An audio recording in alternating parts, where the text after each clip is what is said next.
have a question for you. Actually, I have a lot of questions for you, but let's start with this one. What truly makes you, you? Either your mind is spinning right now, trying to land on an answer, or you're coming to a total blank, and either of those are okay. We put so much effort into crafting who we need to be for everyone else that we forget who we need to be for ourselves. So, let's start remembering what you're made of. This series was written for you by me, Mihelic, because I was trying to figure out who in the world I was, and answering these questions helped me find out. I hope they do the same for you, and that you can finally say hello to yourself.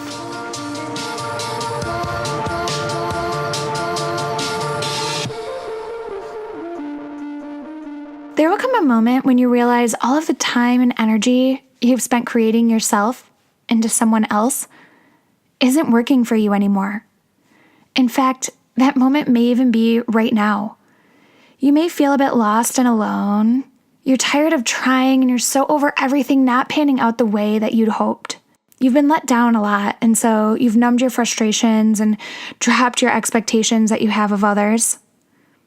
It may seem like you're at a dead end, but you've actually just reached a turning point, because your act of trying to live as this composed, complying version of yourself is no longer tolerable.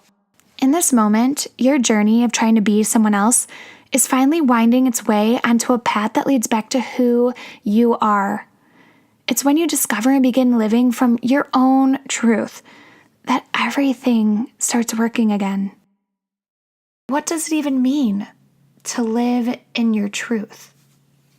All of our answers to this question are unique to us, but this may give you a place to start. You're in your truth when you follow the calling in your heart, when you have the hard conversations, when you decide that your dreams aren't dumb, and when you say no because you just don't want to go. You're in your truth when you move in a way that makes you feel free, when you learn something that lights you up, when you take the risk that's scary yet worth it, and when you leave because something's not right, even though you don't know what that something is. You're in your truth when you give your honest opinion, when you explore what the heck happiness is, and when you share what you're good at with others.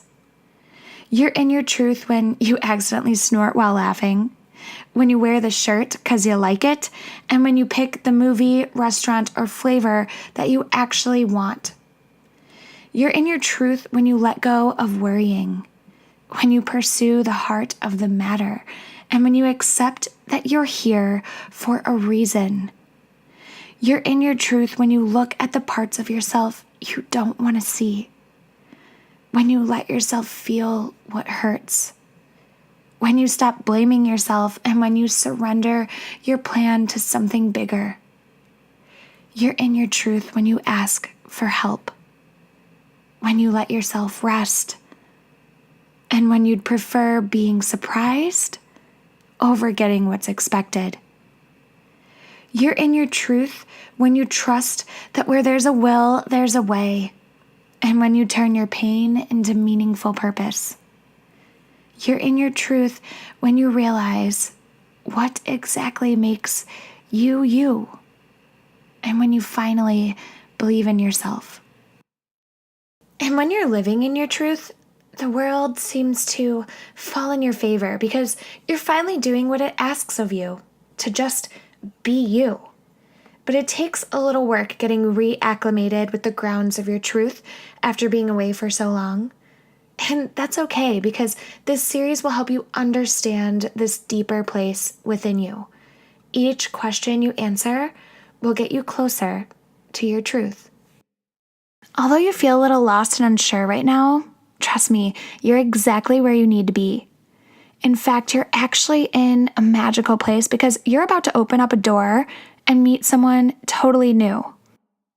This person feels familiar, like you think you might know her. She holds her ground and bravely wears her heart on her brand new bomber jacket sleeve. She knows how to turn on her best self and when to have a Kit Kat and just give herself a break. She isn't afraid of her own talk, tears, or talents. She has specific standards for who is given her presence, and she unapologetically protects herself. She knows what she wants and believes fully in what she deserves. She has a radiant glow to her and is naturally admired by others. So let yourself feel a glimmer of butterflies. Take a deep breath and put on your favorite MAC lipstick, because you're about to meet that girl. You're about to say hello to yourself.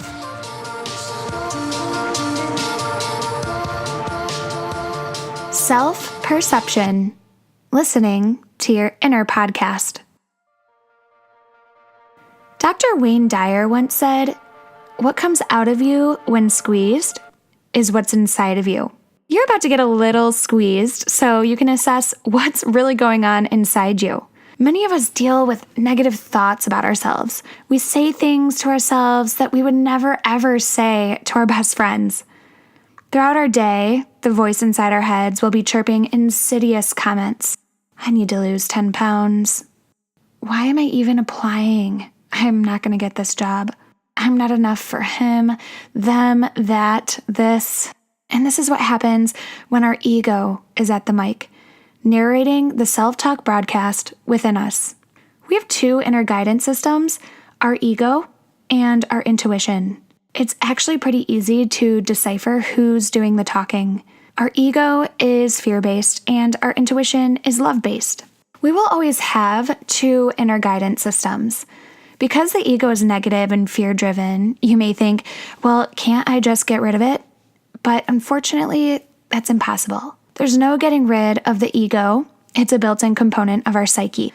But what we can do is turn down its volume. Our ego acts out of fear simply because it's trying to protect us.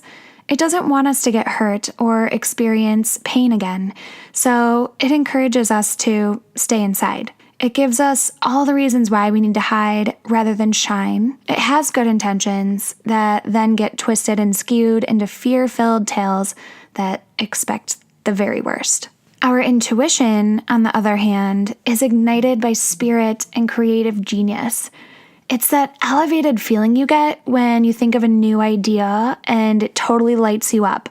It's also that uneasy feeling you get when you sense stranger danger. Our intuition is just as capable of protecting us as our ego. Its source is of the higher source, and if we all raised its volume more often, we'd not only be looking at happier, more fulfilled versions of ourselves, but also a greener, more peaceful world. The problem here isn't that our ego exists.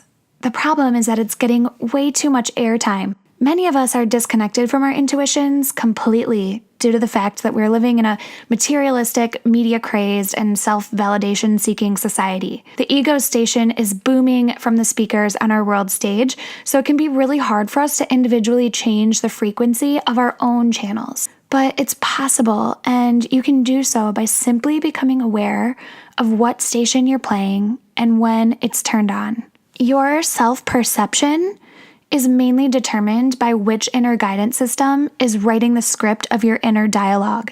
If you are constantly throwing shade at yourself and brainstorming reasons why you can't do something, well, you know who's authoring that story. And you can begin writing a new script at any moment by simply reminding yourself that you want to dance and run and sing at the top of your lungs to a soundtrack that's all about love. I know this sounds a little bit cheesy, but seriously, why do you keep replaying the same old sad song when you can turn on something that makes you feel good and uplifts you? So right now, we're about to do an exercise that will help you identify which inner guidance system is producing your show.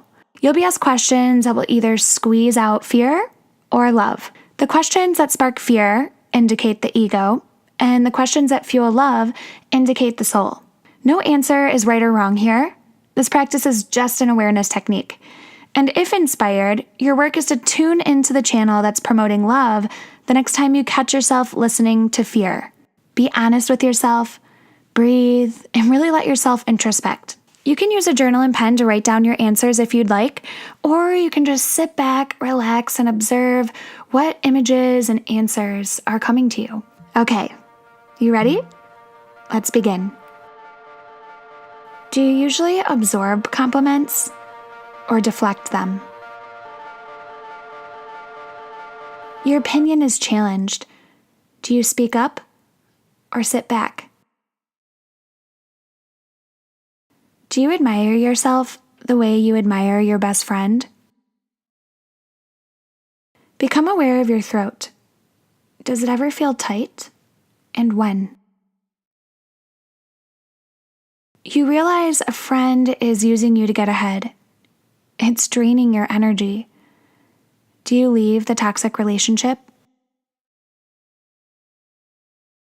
When you're on Facebook, are you connecting or comparing?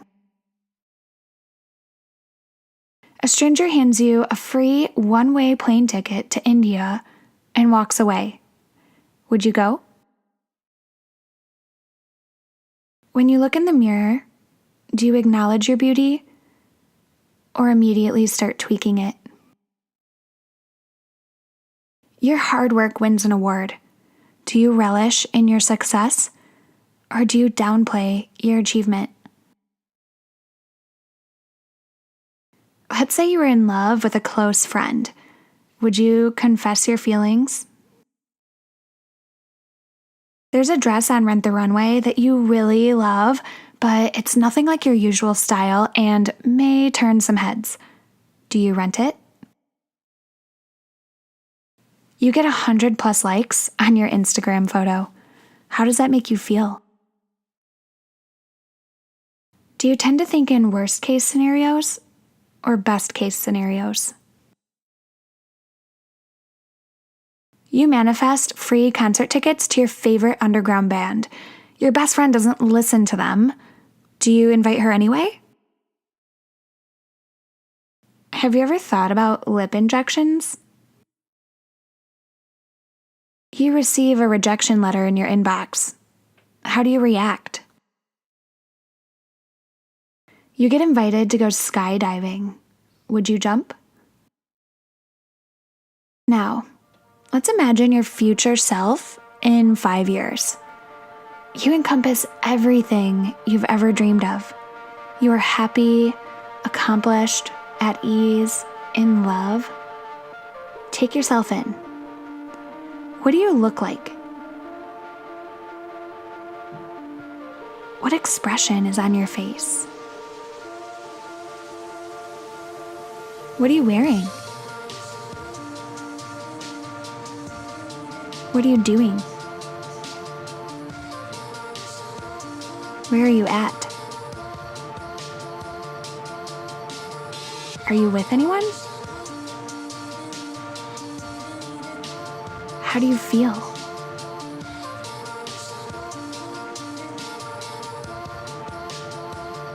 Do you believe in yourself enough to give yourself that future? Can you officially let go of fear and choose love?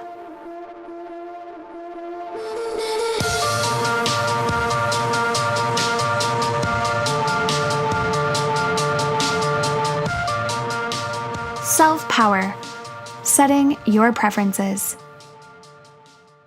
Do you ever catch yourself occasionally daydreaming of what it'd be like to run your own fempire? Maybe becoming a #girl boss in some way is a goal of yours. Even though you may not have shared your big idea with anyone yet, it continues to visit you as you sit in gridlock traffic each morning while heading to your 9 to 5. CNBC reported in February 2017 that 40% of new entrepreneurs are now women. Little girls just got to see a woman run for president, giving them the very real possibility that that could be them one day. I'd say the glass ceiling definitely has a mega crack in it so far. As women, our growing positions of power mean that we need to replenish, honor, and preserve ourselves now more than ever before. There's an interesting lecture given by Dr. Jordan Peterson, who is a professor of psychology at University of Toronto and a clinical psychologist. He was discussing how women tend to be much more agreeable than men, meaning we want to please and we're more likely to do what we're told. Yeah, not news to us. In his lecture, Dr. Peterson said, "We went from a situation where women's career opportunities were relatively limited to where they were relatively unlimited, to a situation where women have to work. And now we are going into a situation where women will work because men won't." When I heard this, I thought to myself, oh, hell to the no. Because we are agreeable, men are learning that we're willing to do the things that they don't want to do. And I'm going to add that men aren't to blame here. We are. At the end of the day, we're the ones agreeing to all of it. And many of us still have #guy bosses above us in our careers. And what happens is he will give us the harder, more time-consuming and demanding project because he knows we will get it done. It's really a funky wrapped compliment, but over time, this leads to burnout and total exhaustion, at which point the only bearable thing we can do is abandon all of our precious hard work. Which led me to think of all the things I've left because the pressure, overwhelm, and stress just became too much. Why did I continue to say yes and allow more weight to be added when I felt on the brink of a breakdown? Let's just say our people-pleasing hats do not match our power suits, girls. So why do we so strongly feel the need to please? Well, here's a possible explanation.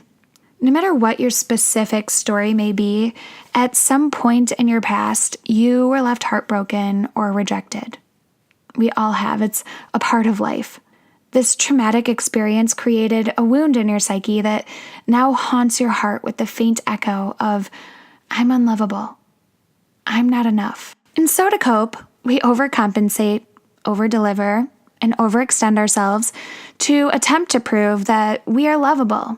We are enough. We hope that our likability level will heal that wound and simultaneously give us some power and influence. And to a certain extent, it can.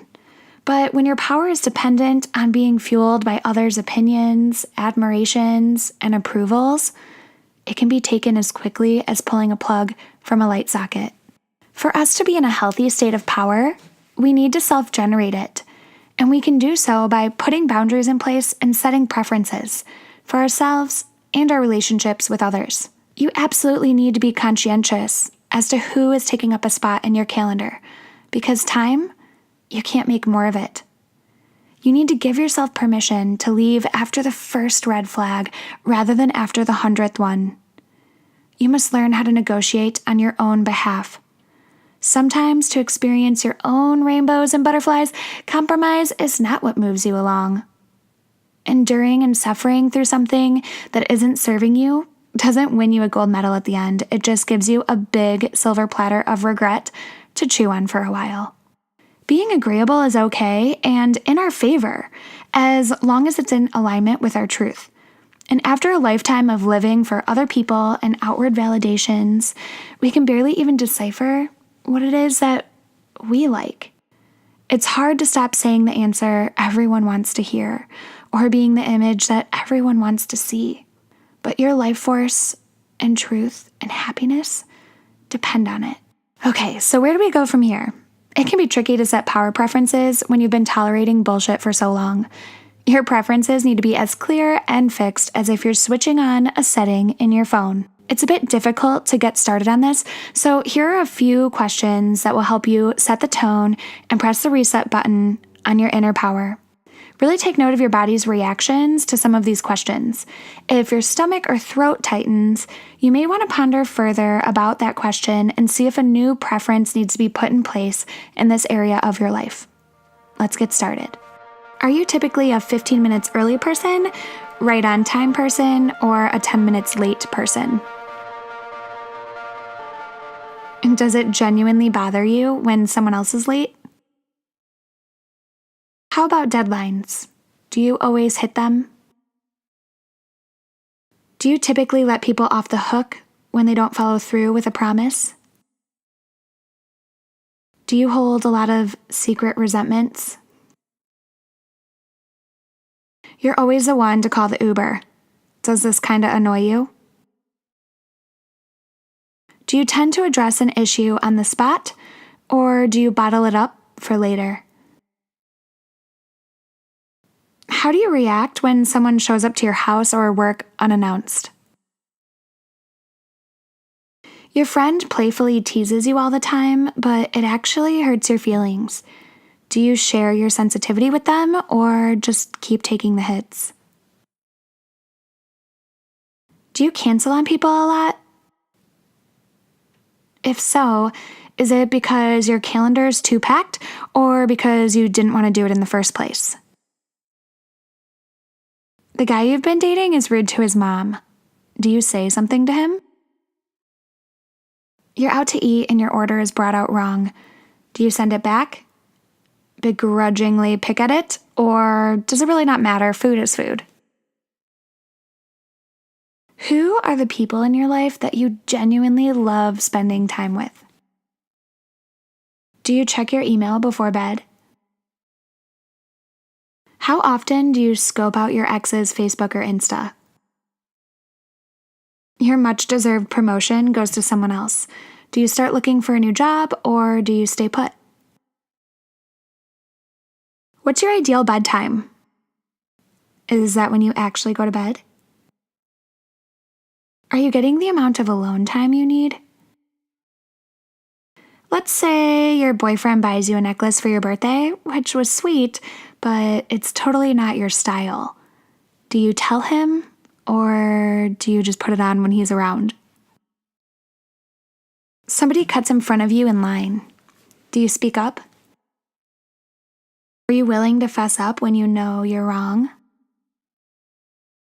Do you appreciate small gestures? Do you do them for other people in your life? Do you say yes to social obligations that you really don't want to go to?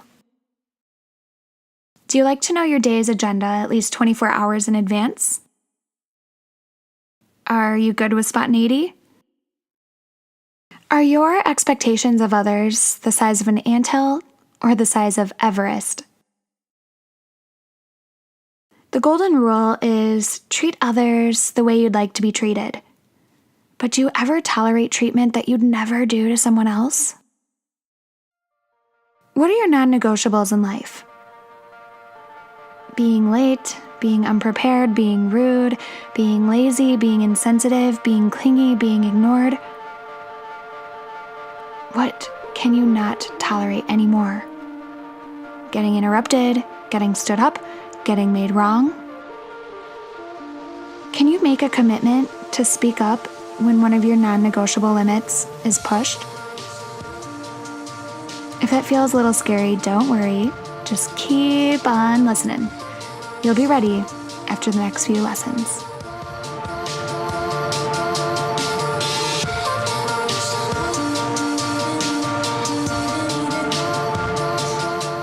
Self-confidence. Channeling your inner bay. What do you think of when you imagine a confident person? You may think of someone with great posture and shoes who can make any room their stage. Perhaps they are well-dressed, well-spoken, and well-known. You may have felt an ounce of envy toward a confident person before because lighting up an atmosphere with poise and vibrance is something you wish you could do, but you write it off as the personality trait you didn't get from your mom. Or you may even recall a time when you were confident, when the world was spinning in the direction you wanted it to, before your first love shattered your heart, before the rejection letters or your circle of friends kicked you out like a dead egg. The days of knowing that self-certainty feel foggy and distant. You may even think that your self-confidence has left for good, a piece of you that will remain in the past, back when you trusted people and were naive to inhibitions. But the biggest revelation you'll ever have about confidence is this. Confidence is not a personality trait. Confidence is a decision. When you see someone commanding a room, it isn't a characteristic. It is a conscious choice that person is making With that choice comes vulnerability and bravery and risk. And you have the option to flip on your confidence switch anytime you want. Did you know that Beyoncé is actually a very shy person? She has said that she channels an alter ego named Sasha Fierce when she's performing. Each time Beyoncé walks on stage, she is making a decision to be bold. The same goes for Adele, who still experiences stage fright and has to face her fears every single time she sings. Confident people may make confidence look easy, but if you ask them, I'm sure their answer would be, honey, it ain't easy. There's a big difference between self-confidence and attention-seeking. We often won't turn on our self-confidence because we're worried that people will think we're desperate for attention or show-offs. Attention-seeking happens when we're being fake, flashy, and acting only out of the effort to impress others. Being confident doesn't mean you have to be loud or talkative or an open book for everyone to read. It means that you are respectful and conscious of your own self-presentation, interests, and energy. You aren't rehearsed, you're just real. You're oozing with your own authenticity, and when you're in your authentic truth, you become magnetic to others. This, then, is projected as confidence. So how do you begin unraveling your many layers in order to discover your authentic self? What exactly is your truth? To start, you can simply look at your tastes. What are you drawn to? What do you really love? You then share that side with others whenever you feel it's safe to do so. It's kind of like how in teen movies, when the protagonist female lead is the popular girl who rides around in the convertible, but then at night she sneaks over to her dorky neighbor boy's house to read comic books with him. When is it that you start to really like her character? Exactly. So let's figure out what encourages your authentic self to shine, because by doing so, you'll give others permission to do the same. We're about to explore your strengths, passions, and attractions. And then your work is to put these into play in your life as often as you can. All right, let's see what your inner Queen Bey has to say. How do you feel about being in the spotlight? How would you describe your style in 3 words? Who do you admire in your life based on the way they carry themselves? You were offered a book deal for your autobiography. Would you share your life story with the world? What are 3 adjectives your best friends would say when describing you? On a scale from 1 to 10, 10 being a lot, how much do you worry about what other people think? Do you compare yourself to others a lot? What about yourself do you compare? Is it more about your physical form, personal achievements, or personality traits? Do you enjoy being trendy, or do you stick to what you're comfortable wearing? What's the boldest style statement you've ever rocked? How did you feel when doing so? Did you ever dream of being a famous actress, singer, model, or fashion designer when you were younger? Do you tend to change your haircut or color a lot, or do you embrace your natural roots? Do you wear a lot of black? If so, is it because you feel more powerful in it, or is it because you're not as noticeable in it? What color would you describe your personality as? If you could trade lives with any celebrity, who would it be? Why did you pick that celebrity? Let's say you're dating a guy who's your height. Do you stick to flats, or do you still rock your favorite heels? Do you take constructive criticism personally? How does the color red make you feel? We hear on the news that an apocalyptic asteroid is coming tomorrow. What's the one thing you wish you did that you didn't do? What's the one thing you'd say to the one person you never told? Okay, let's do a rapid fire session. Think of the one thing or person or action that makes you feel brave, bold,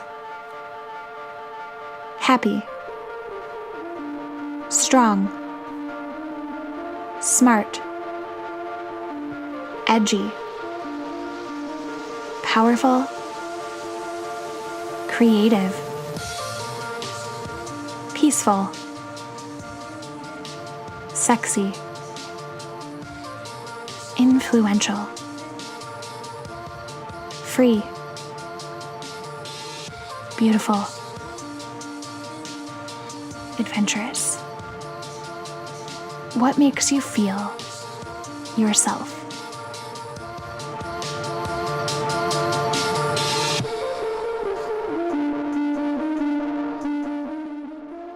Self-love, opening your heart. The poet Rupi Kaur wrote, "You must want to spend the rest of your life with yourself first."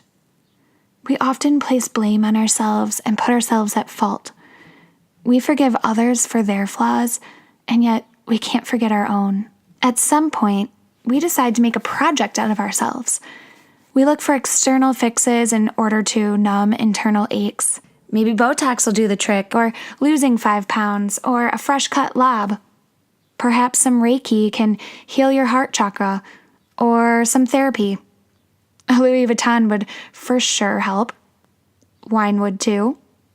Maybe a new relationship, a guy that really adores you and loves you right this time. Those shoes, that promotion, some more Instagram likes, and a new profile pic that will really show your ex, look what you're missing out on.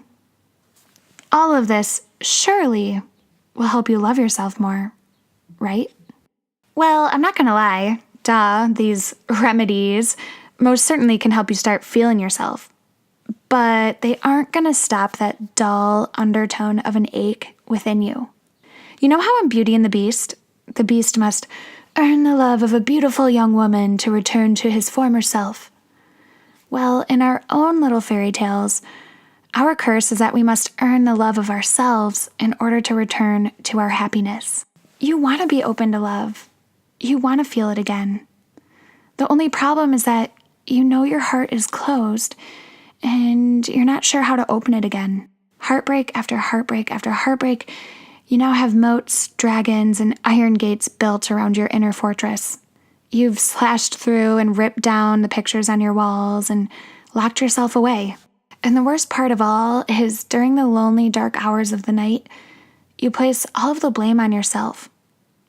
If only you hadn't gotten into that situation again. If only you had told him how you really felt. If only you had blue eyes. If only you had studied harder. If only you hadn't trusted them with your secrets. If only you were stronger, smarter, prettier, skinnier, curvier, funnier, faster. If only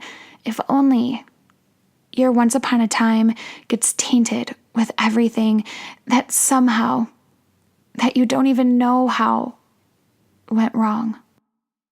Self-love begins the moment you stop feeding this if only addiction. The first step toward true self-love is self-compassion. For some reason, whatever it may be, you didn't know any better at the time. Or maybe you did, but you still made the choice you made. Give yourself some sympathy. The second step toward true self-love is self-acceptance. Where you are now is simply where you are now. Who you were then may not be in line with who you are. Accept the things you cannot change, because rejecting them may be an option, but after much hardship and struggle, you'll find it's one that'll never work. The third step toward true self-love is self-forgiveness. Whatever it is that is hurting your heart, it's not all your fault. Whether you believe in free will or fate, you must trust in the timing of your life. Just because someone in your life decided they didn't love you anymore doesn't mean that you're unlovable. It just means that they made a decision that you had zero power or control over changing, a decision that still would have been made no matter what you would have done differently. And it's time to burn that letter you never sent. Move away from the painful memories and tell the haunting what ifs to go to the goddamn light. I think forgiveness and freedom go hand in hand. Imagine, just for a second, what it would be like to let yourself be free of the thoughts, the pain, the regret. It's so golden, isn't it? It's time to dry up your moats, train your dragons, let your gates down, and forgive yourself. You must want to spend the rest of your life with yourself first. You may have begun this journey back to you with other motives in mind, maybe to quote unquote improve yourself so you can attract romance, success, abundance, etc. But now is the point in this series where you learn why you're really here. You're doing all of this work for one very special reason. You. You're here to learn how to love yourself unconditionally. And to me, unconditional means no matter what. Think of how you treat someone that you love unconditionally. You encourage them, hug them, buy them flowers and leave them notes. You celebrate them, dance with them, and pray for them. So let me ask you, how would it feel to also do all those things for yourself? Self-love requires you to unconditionally love yourself exactly as you are, exactly where you are, right now. Not one Louis Vuitton promotion, new boyfriend, or bottle of wine later, but right now. Can you do that? Let the sun shine down on your inner fortress. Open up your curtains and begin decorating your palace simply because you love being there. When you do this, everything around you begins to dazzle. You become backlit and queen-like as you sit on your own throne in your own kingdom on your own terms. This is self-love, and this is how you truly attract the most beautiful happily ever after that's written just for you. So let's figure out what that looks like for you. Here we go. What does the palace of your psyche look like? What needs some work or new decor in your inner fortress? What ghosts of the past tend to sneak up on you the most? If you could erase the memory of your worst heartbreak, would you? Who was your biggest heartbreak?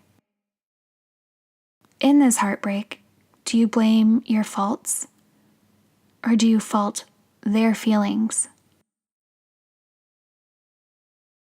What positive traits did you discover about yourself thanks to this heartbreak?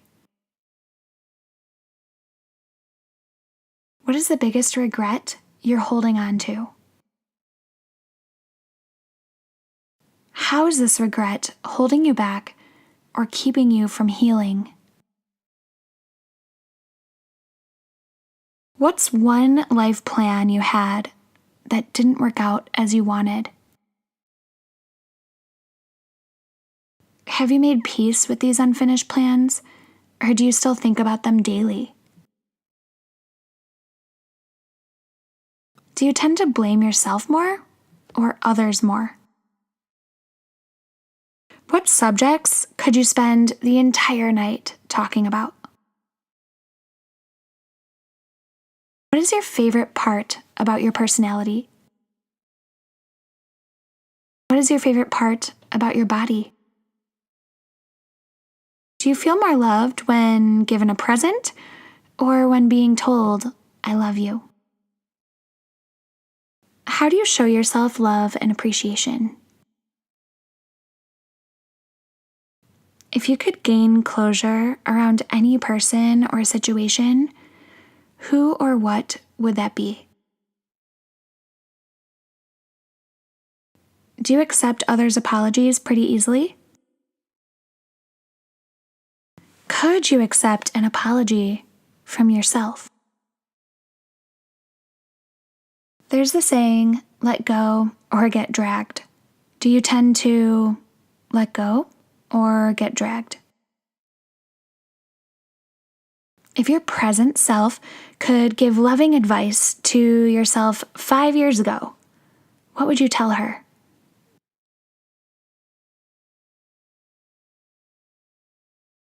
What loving advice would your future self in 5 years tell you right now? Who's your favorite actress? What are 3 traits that you admire most about her? Can you accept that you too also have these traits within you? Because you see them within her. Are you making loving yourself harder than it needs to be? Are you ready to let go of what hurts? What exactly does letting go look like to you? What makes you lovable? What does forgiveness mean to you? What picture comes to mind when you hear this word? Freedom. Are you brave enough to risk pain in order to love again? What is one thing you can do each day to love yourself even more? Can you be a best friend to yourself? What positive pinky promise can you make to yourself right now?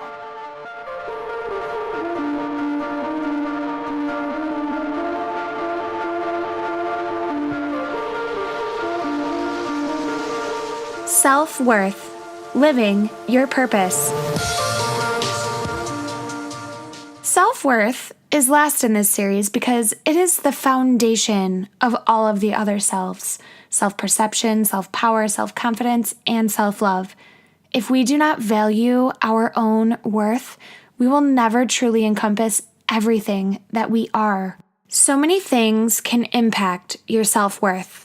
Your childhood, your relationships, your bank account, your expectations, your luck, your good fortunes, your failures.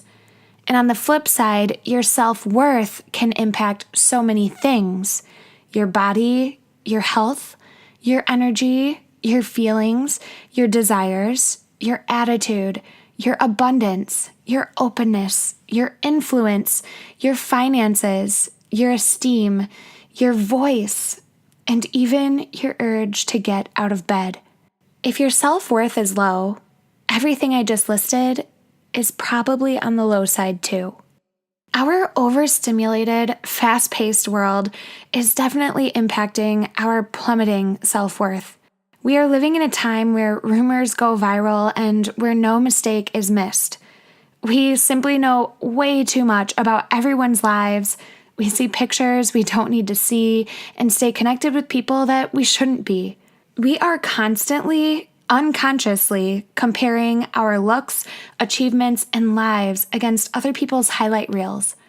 Our lines of reality are slowly getting blurred between our physical and digital worlds. And then to add to it, technology has made everything instantly accessible, which is great when we can order pizza by texting an emoji, but not so great when it's taking a toll on the single core desire within the foundation of every human being, which is to be needed. There is a certain existential spark that is being extinguished as our world becomes more automated and virtual.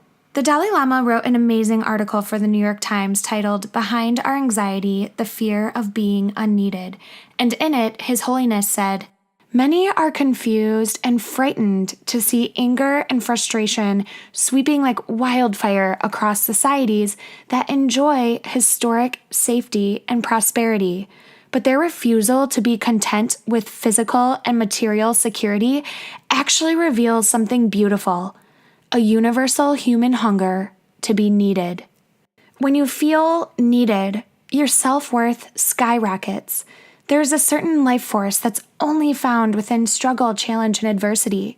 Suddenly, you have a reason to try, to keep going, to exist. Being needed makes you feel great, but your worth also depends on how you're responding when you're needed. Are you pleasing or are you serving? Because there's a big difference. One will completely suck you dry, and the other will totally fill you up. You become depleted when you are pleasing. You become expansive when you are serving. Pleasing derives from desperate energy. Serving comes from abundant energy. Pleasing makes you lose yourself. Serving helps you find yourself. Pleasing happens when you're not feeling enough. Serving happens when you know you are enough. Pleasing begs to be noticed. Serving doesn't need recognition. We please when our self-worth is running on empty. We serve when our self-worth is on point. There's one thing that can inspire service and instantly align us with our worth, and that's our purpose. Our purpose is why we are here in this life. It's how we are needed. So you may be thinking, okay, well, how do I know what my purpose is then? Here's a pretty easy way to figure that out. You know those things I stated earlier, the ones that your self-worth impacts? Which one of those things do you struggle with the most?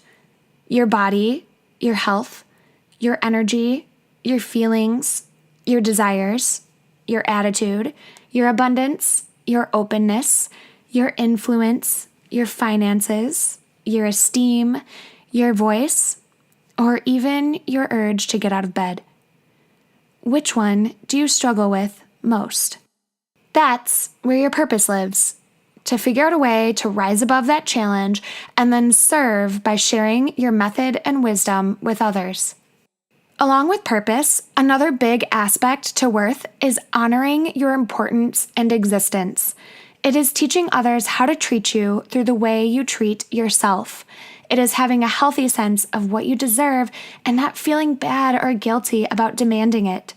When it comes to your worth, there's absolutely no room for doubt, and there's very little wiggle room for negotiation.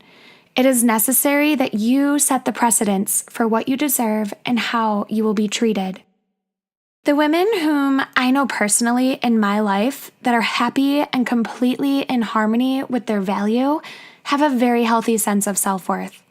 There is a certain spark, zest, or glow that can be found on a woman who values herself. She is unapologetic, yet generous. She is confident, yet quirky. She is smart, yet open-minded. She is happy with where she is, but always ready for her adventure onward. She knows what she loves, and she lets herself dream about it. She has invisible, yet very clear terms. Just by being in her presence, it's almost as if she telepathically sends you a message of, this is how you'll treat me, this is how you'll honor me, this is what you'll get from me. Sign here and you'll be blessed with my presence.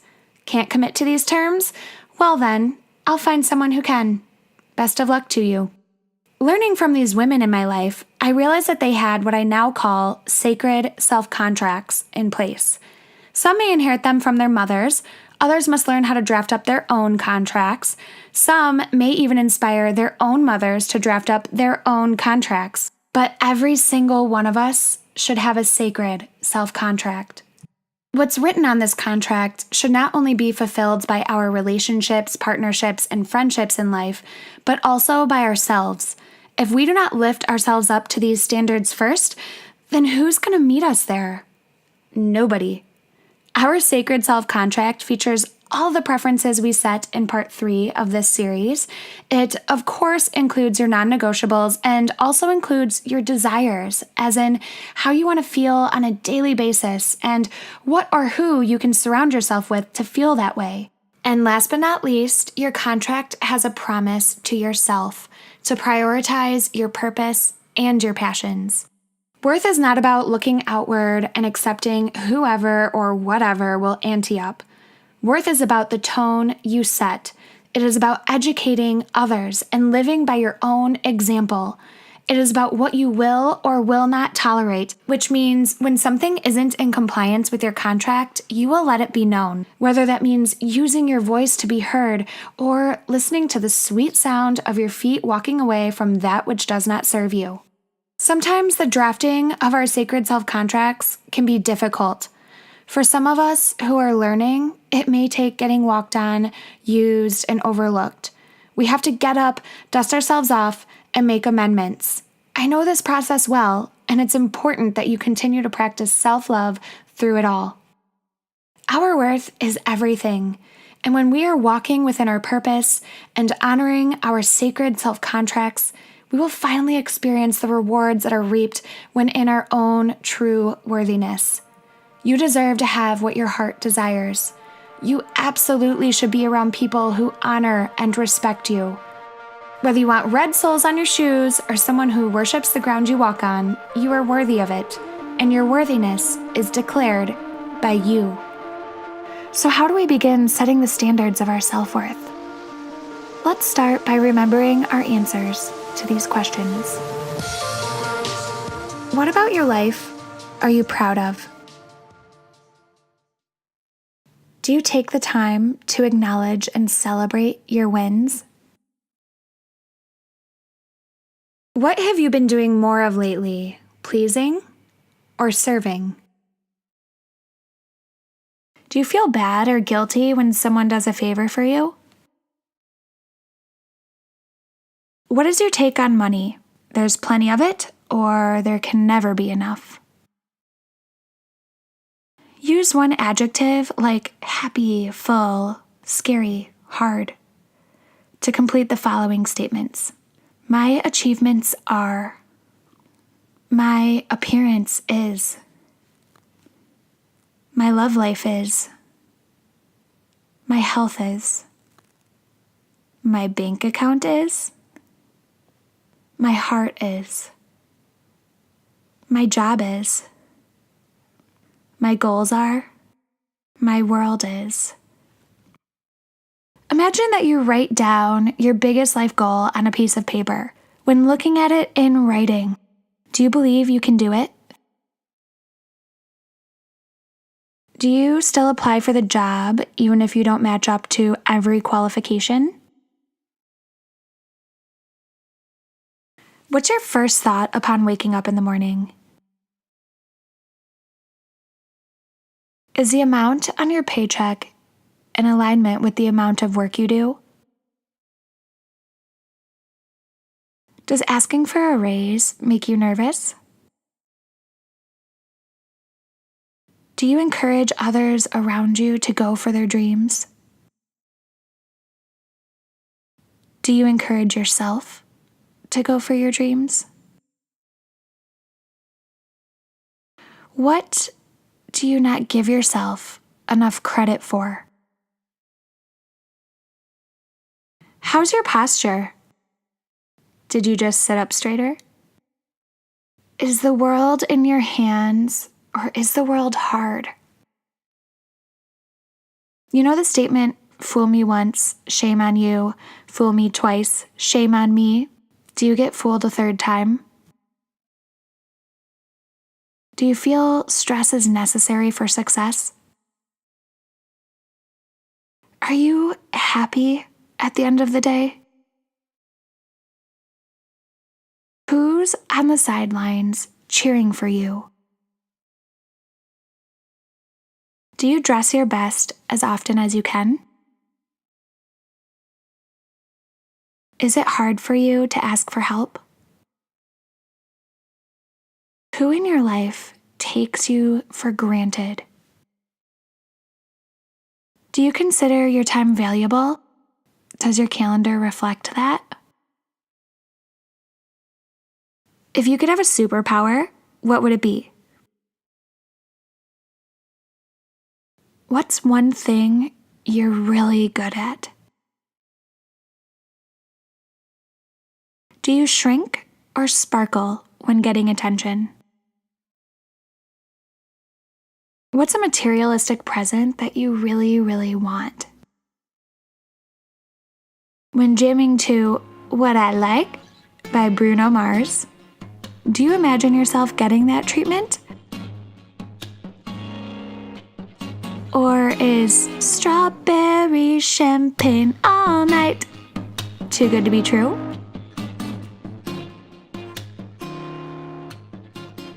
Does how you feel about your body change the way you measure your worth? Do you tend to overcompensate? Why do you feel the need to do so? If you were a jewel, what would you be? A diamond, a ruby, an emerald? You're getting negotiated down. Do you walk away from the deal or give in? Do you use material items to define your worth? Or do you look at your character and choices? Let's do a little sink or float assessment. Do these I deserve statements give you a sinking, constricted feeling or a floaty, loving feeling? I deserve to take a dream vacation. I deserve a closet full of Chanel. I deserve to be told you're beautiful. I deserve to publish an opinion article online. I deserve to get flowers just because. I deserve to get that promotion. I deserve to take care of my body. I deserve to be with the person of my dreams. I deserve to have really great friends. I deserve to be seen, heard, and loved fully. If you got a sinky feeling around some of them, that's okay. I do too. This just means your worth isn't matching up with your truth in this certain area. Our worth is a work in progress, and it's very related to keeping our power preferences on point. Your work here now is to start setting new preferences in the certain areas that made you sink. From my own experience, I highly recommend working with a coach in these subjects, whether it's with me or a coach you already have. This will make it much easier and you'll see results much quicker. Okay, and last but not least, you teach people how to treat you. Are you a good teacher of your value, of your service, of the respect you deserve?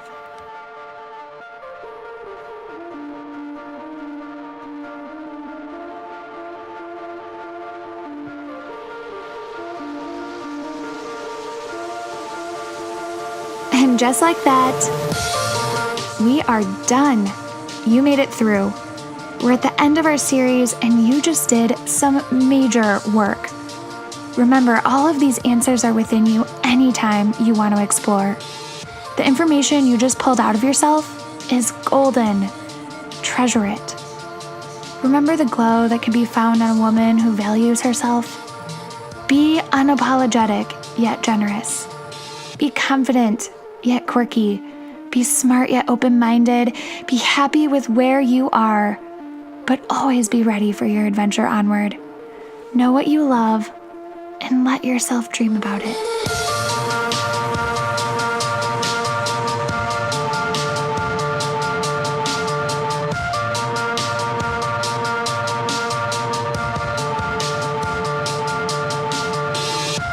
I'd love to hear about any epiphanies or breakthroughs you had during this series. And also please know if there are any discoveries or realizations that you'd like to talk through and work through further, I'm here for you as a resource.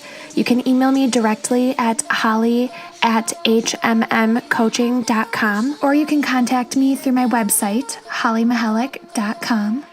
Thank you for joining me, and I'm sending love and light to you.